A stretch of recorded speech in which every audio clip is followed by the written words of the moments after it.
Boa tarde, bem-vinda, bem-vindo. Nessa edição você vai ver cadeia consciente. É quando todos os envolvidos na produção, incluindo fornecedores e prestadores de serviços, também trabalham sob preceitos de sustentabilidade. Só assim, um produto pode ser considerado realmente sustentável. A partir de agora, as informações para o futuro do agro no Planeta Campo.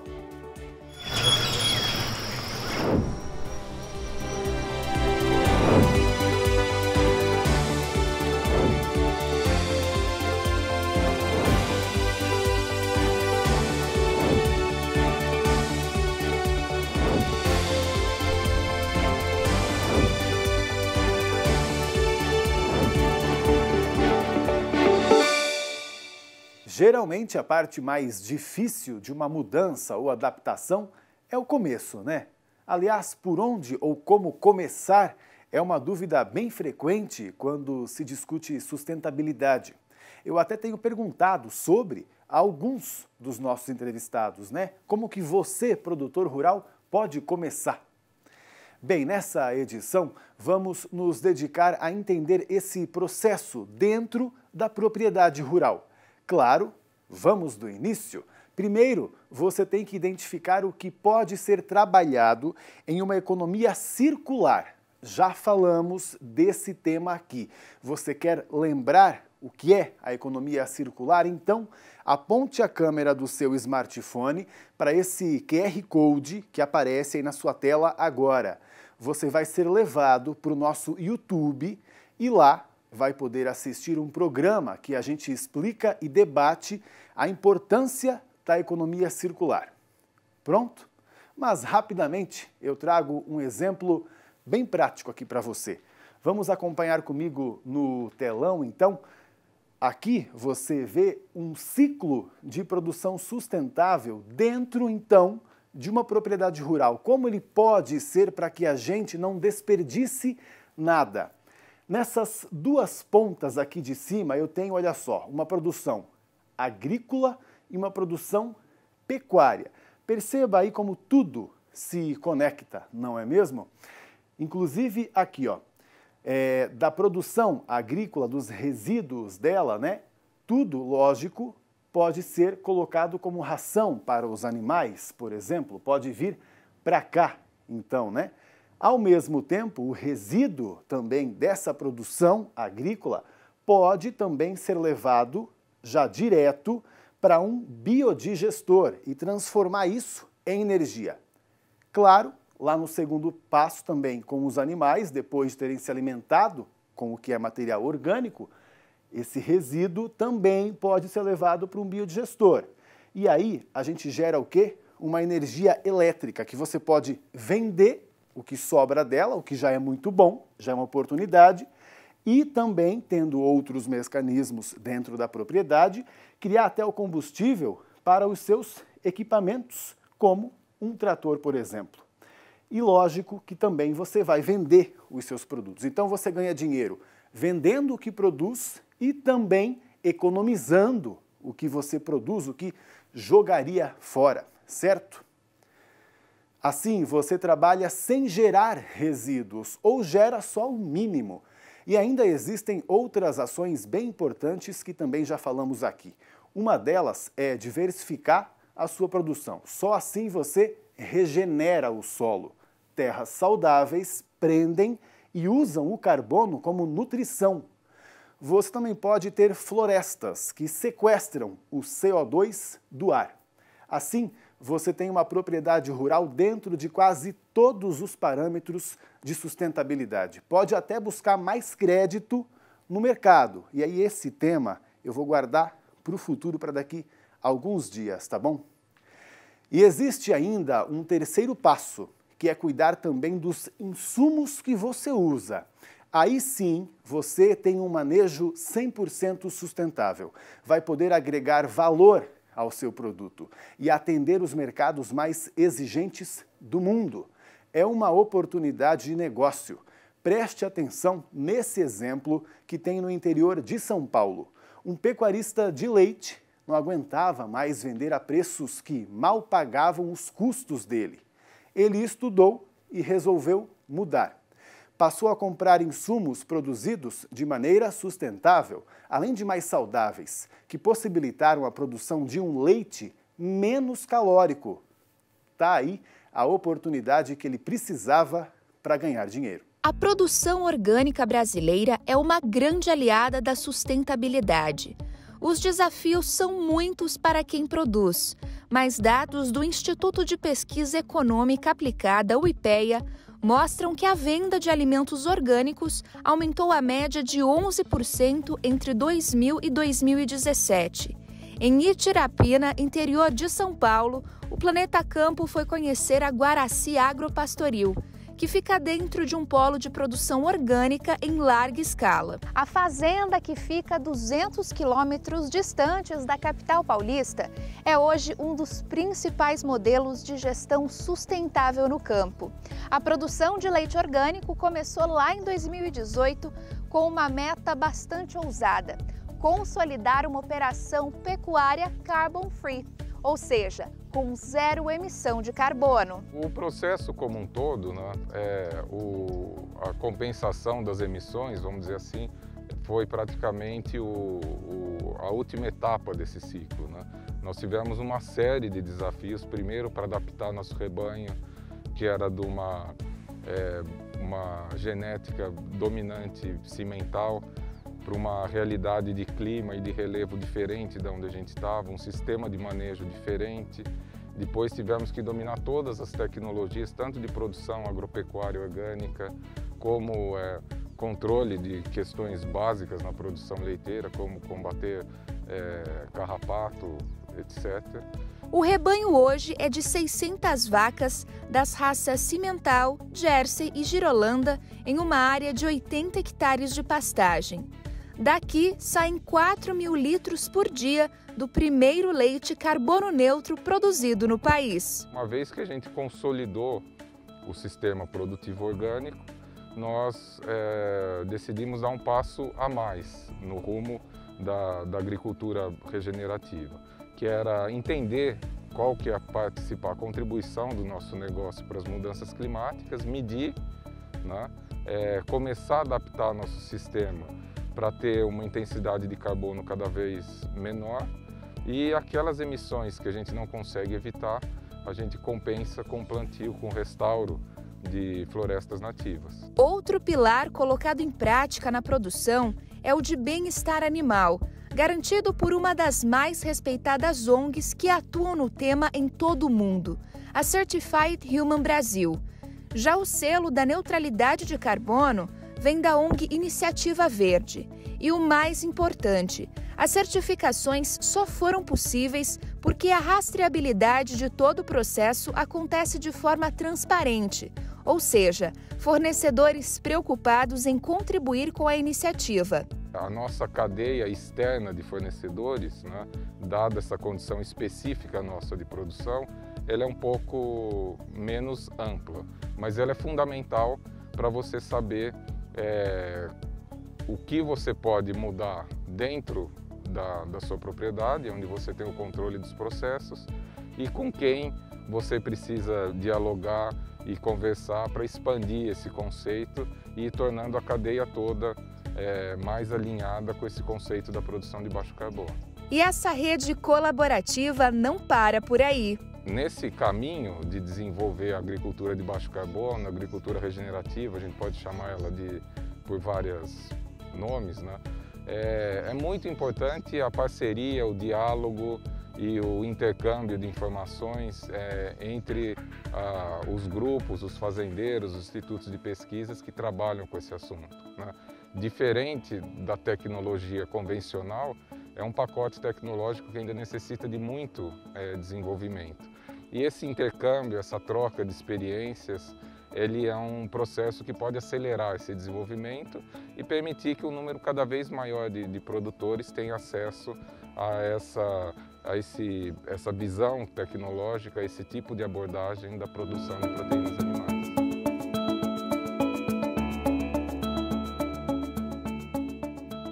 Vamos conversar mais sobre esse assunto, como economizar, como gerar valor, com o Renato Delgado, que é assistente de planejamento da Secretaria de Agricultura do Estado de São Paulo. Renato, uma boa tarde, bem-vindo. Boa tarde a todos do Planeta Campo.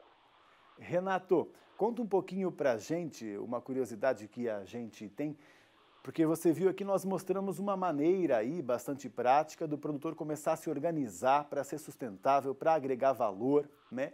De que forma até que também a gente pode contar com o poder público para isso, né? Essa organização, essa informação fácil, né, de ser encontrada, tanto sobre sustentabilidade, a gente sabe que o governo tem vários cursos oferecidos junto com os nossos serviços de aprendizado rural, por exemplo, mas também de regular toda essa situação, né? Ter a informação correta de onde eu encontro um fornecedor, um prestador de serviço.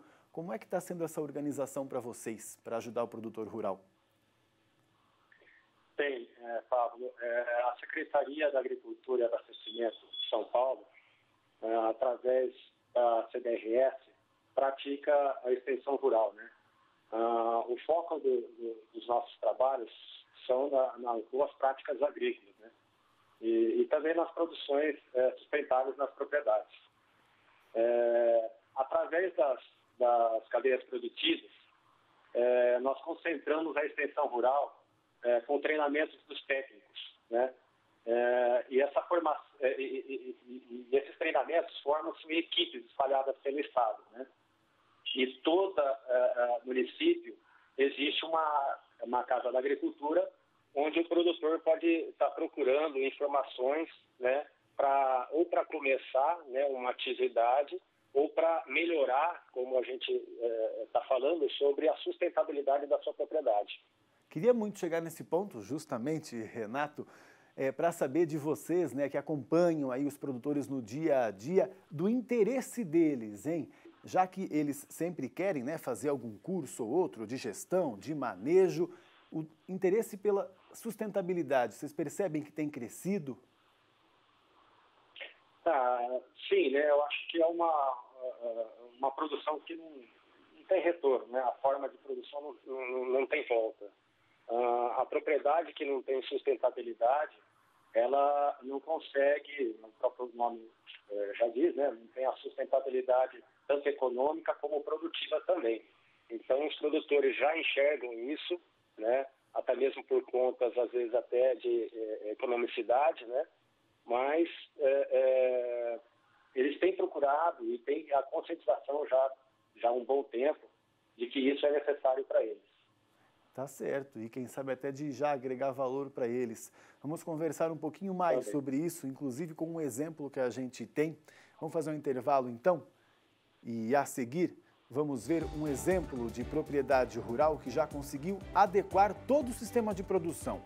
Inclusive, encontrou fornecedores alinhados à produção sustentável. Já, já.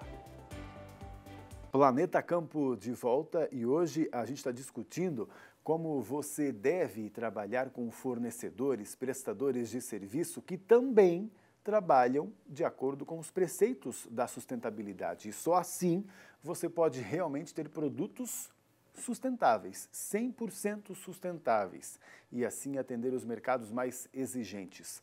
O Renato Delgado, que é da Secretaria de Agricultura aqui de São Paulo, está ajudando a gente com esse assunto. Renato, conta um pouquinho para a gente também de que forma que vocês estão buscando essa regularização dos produtores. Eu sei que isso muitas vezes aí é um calinho no pé do produtor, né, que está buscando ter essa regularização para buscar crédito, né, e tudo mais, aí um crédito de carbono, inclusive. E aí como é que o Estado está trabalhando para ter uma rede, né, desses produtores que já estão se enquadrando nessa atividade? Bom, Pablo, como eu disse, nosso foco são diversos, né, são em todas as cadeias produtivas, né? Eu poderia estar citando um exemplo de um dos programas nossos, né, que é o Protocolo de Transição Agroecológica, que é uma parceria, né, entre as Secretarias de Estado do Meio Ambiente e Agricultura, em conjunto com a Associação de Agricultura Orgânica, a AO, e o Instituto Kairos, né? Foi assinado um protocolo de transição agroecológica com estímulo à produção orgânica, né? Com o objetivo de promover exatamente as boas práticas agroambientais e o uso sustentável dos recursos naturais, né, com os produtores. Além ainda de fomentar, né, a produção e a oferta de consumos saudáveis e agrobiodiversos. Essa proposta, ela viabiliza gradualmente, né, essa transição do produtor. O produtor, quando ele é convencional e está buscando, né, essa sustentabilidade, né, o final objetivo seria a produção orgânica, eles têm uma fase de transição, por isso que é o protocolo de transição agroecológica. E ela é reconhecida e acompanhada por técnicos treinados da Secretaria da Agricultura. Legal, assim vocês realmente vão conhecendo aí os perfis, né? E esse trabalho, então, começa realmente, como a gente estava falando até antes, né? No início, então, vocês acompanham essa transição do produtor, né? Até é legal a gente conversar um pouco mais sobre isso, porque acredito que muitos deles podem ter interesse, né? Eu posso fazer isso de uma maneira gradual, como você estava falando. Eu não preciso ser sustentável de uma hora para outra. E o agroecológico, né? Esse tipo de trabalho, que ainda não é o orgânico, falta aquela certificação, é um dos primeiros passos, né? E não é complicado a gente começar por ele. Exatamente. Esse é o objetivo do trabalho, né? Ter um acompanhamento técnico com pessoas treinadas, né? Onde esse técnico vai gradativamente colocando em ordem toda a propriedade. Porque, como é o objetivo aí, né, a sustentabilidade é da propriedade e não só da produção. Então, o técnico vai acompanhando e vai dando diretrizes onde que o produtor ele vai, mediante as suas possibilidades, é lógico, né, gradualmente passando de uma forma convencional a uma agricultura orgânica, mais de reciclagem até, né, de nutrientes, e a pessoa pode fazer de uma forma gradual. É lógico que tem um período dessa transição, que é em torno de 5 anos, mas é um tempo suficiente onde ele tem informações claras, onde ele consegue o objetivo final, que é a certificação orgânica. E tem mais segurança, né? E isso é muito bom. Vamos dar esse serviço para o nosso produtor. Eu sei que você pode estar em qualquer parte do Brasil, mas as secretarias estaduais, até municipais, trabalham de maneira muito parecida. Então, o Renato, que é do estado de São Paulo, comenta um pouquinho para a gente e você pode, com certeza, também buscar aí no seu estado esse tipo de apoio. Como é que está funcionando em São Paulo, hein, Renato? Precisamos ter vagas, temos bastante, estão conseguindo atender essa demanda? Conta para a gente. Sim, nós temos, como eu disse, técnicos treinados e espalhados pela região, né? O primeiro passo do produtor é procurar a Casa da Agricultura da sua cidade, né? Representada pela CDRS, né? Que é a Coordenadoria da Secretaria da Agricultura de Extensão Rural. Aí, mediante essa procura, o técnico lá vai, se ele não for o técnico treinado para isso, ele vai entrar em contato com o técnico da regional, onde ele foi treinado para isso, e começa os primeiros passos de visitação e traçar o planejamento para atingir essas diretrizes, onde a pessoa vai ter essa transição, né, do convencional para uma agricultura orgânica na fase de transição agroecológica. Como esse trabalho vem das prefeituras, vem do governo do estado, eu não tenho custo algum, certo, Renato? Só, claro, com adaptações que eu queira provocar na minha propriedade. Sim, perfeito. É exatamente isso, né? Toda a orientação e o acompanhamento é essa que é a facilidade, porque os produtores, ele pode fazer isso de uma forma particular, vamos dizer, né? Ele pode procurar certificadoras e está pagando isso. Mas o foco da secretaria foi exatamente esse. Onde os pequenos produtores, principalmente, aqueles que não têm condições ou aqueles que estão iniciando e estão aprendendo, de uma forma gratuita, né? Onde nós, funcionários públicos, acompanhamos e orientamos nessa transição, até que ele atinja o objetivo final, que é a certificação. Aí sim ele vai ter algum custo para ter esse acompanhamento, né? Essa certificação até o produto final.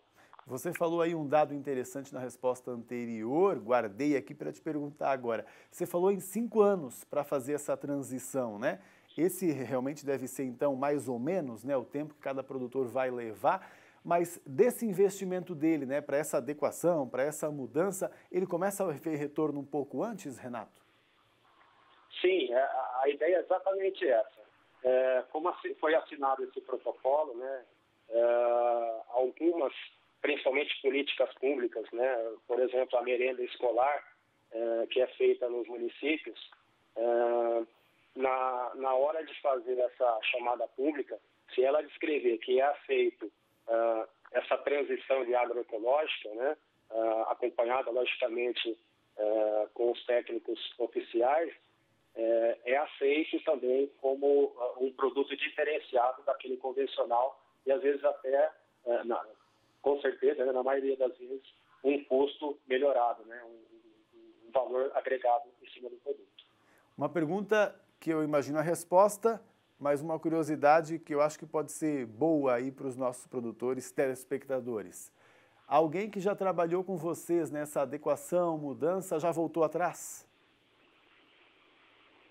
A gente não tem esse conhecimento, muito pelo contrário.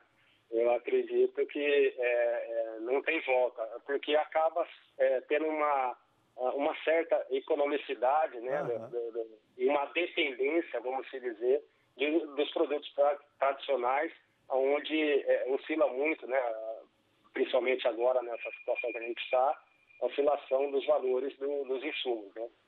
É feito de uma forma bem reciclável de alguns materiais, matéria orgânica, coisas que são próximas do produtor ou de fácil acesso, né, o custo menor, para que ele consiga compor toda essa maneira de produzir. Tá certo. Renato, muito obrigado. Um bom trabalho aí para você. Novidades, traga para a gente, por favor. Obrigado. Até a próxima, então.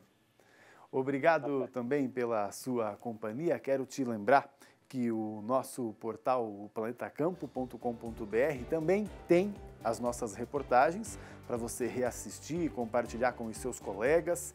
Também outras notícias do dia a dia da sustentabilidade pelo mundo, para você se inteirar e saber essas novidades e, quem sabe, se inspirar bastante. Tem também nosso Instagram, Planeta Campo, é só procurar por esse nome lá, que você vai achar aqui o nosso perfil. Vamos compartilhar informação lá entre nós também, tá bom? Até mais então, a gente se vê. Tchau, tchau.